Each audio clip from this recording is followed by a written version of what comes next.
Assalamualaikum warahmatullahi wabarakatuh. Sahabatku, saudaraku dimanapun Anda berada di seluruh tanah air Indonesia Raya Merdeka ini. Seseorang itu ketika sudah naik daun, sudah pada puncaknya, bisa jadi itu akan menjadi turunnya. Dan saya ini tidak mendoakan seseorang. Tetapi ketika Ketua MUI sudah melarang untuk menampilkan suatu video itu, apa boleh buat? Kita sebagai warga negara Indonesia, saudaraku, tidak bisa dipungkiri.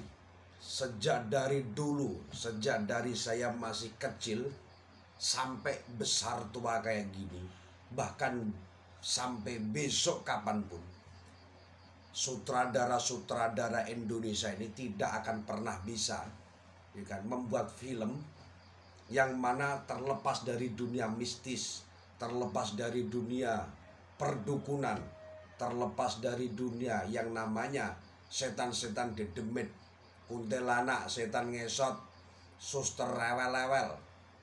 Karena apa?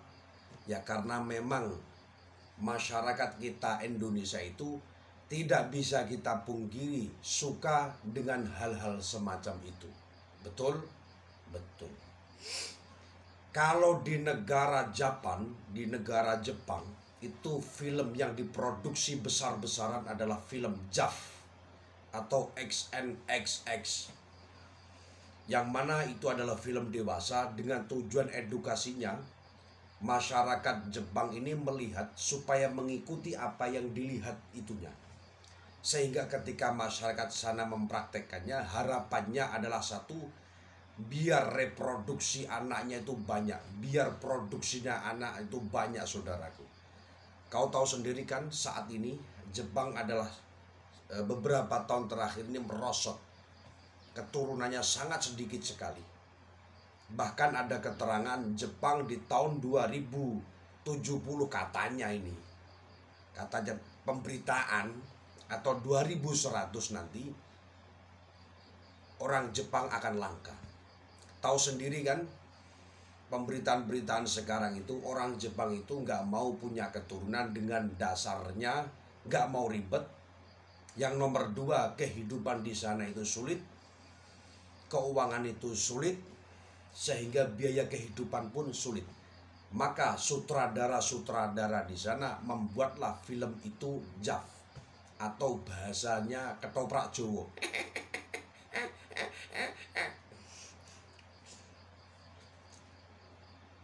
Tapi kalau negara Paman Sam, Amerika Serikat, identiknya membuat film yang sifatnya itu Rambo, sifatnya superhero, sifatnya itu Superman, sifatnya itu Iron Man, yang mana itu semuanya menunjukkan bahwasanya inilah Amerika, negara adidaya, negara yang kuat, negara yang perkasa, negara yang memberikan alutsista yang terbanyak. Itu namanya cara berpikir logika seperti itu. Supaya apa, saudaraku? Menunjukkan inilah bahwasanya Amerika begini, begono, begana, begini, begono, begedrek. Sedangkan kita, masyarakat kita di Indonesia, saya dari kecil yang namanya Susana, itu kan ada step by stepnya. Sampai saat ini pun seorang Ricis Official dan kru-krunya kena dampaknya ketika dia membuat film. Apa itu kiblat? Meskipun dari kru di sana itu sudah mengganti daripada gambar yang di belakangnya. Kemarin saya lihat itu kiblat belakangnya ada kayak gambar setannya itu kan. Sedangkan kita tahu sendiri, saudaraku, apa sih kiblat itu? Sedangkan kita sebagai seorang Muslim, orang Islam kan tahu sebagai persasat apa itu kiblat itu. Ka'bah itu sebagai apa? Kita semuanya sudah tahu, tidak usah kita terangkan. Tetapi disinilah ketika kesalahan itu terjadi, maka semoga kesalahan itu akan segera menjadi baik. Karena apa saudaraku, ketika panjenengan itu membuat film, yang lebih baiknya, yang lebih bagusnya, lihat dulu dampaknya nanti. Bagaimana film ini saya buat dampaknya ke masyarakat.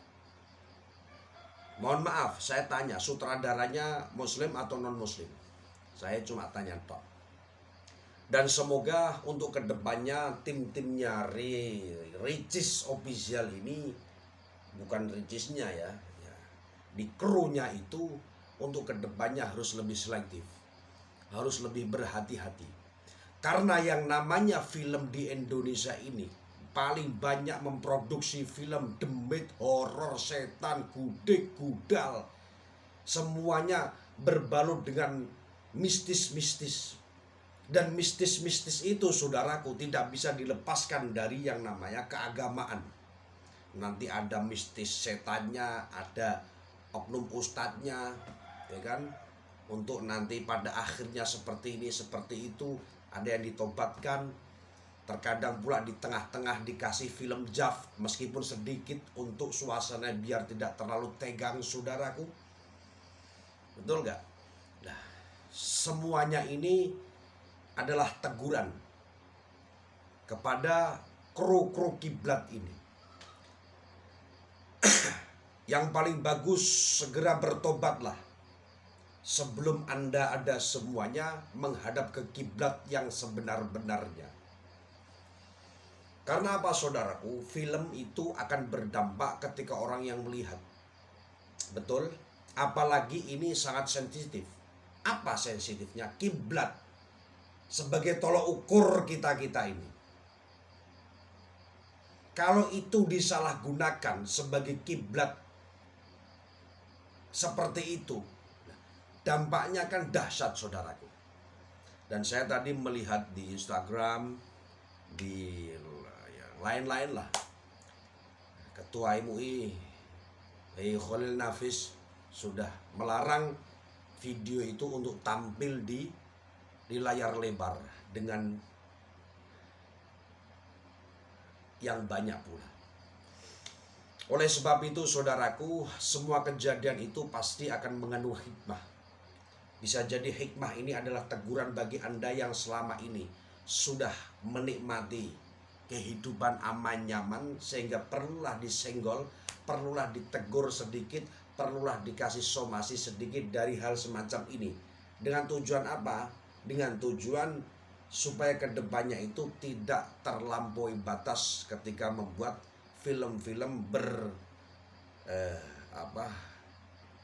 bernostalgia. Bernostalgia gitu. Film-film yang bermuaranya itu demit-demitan, setan-setalan, abal-abal, dobol-dobolan. Dan itu hak, memang hak.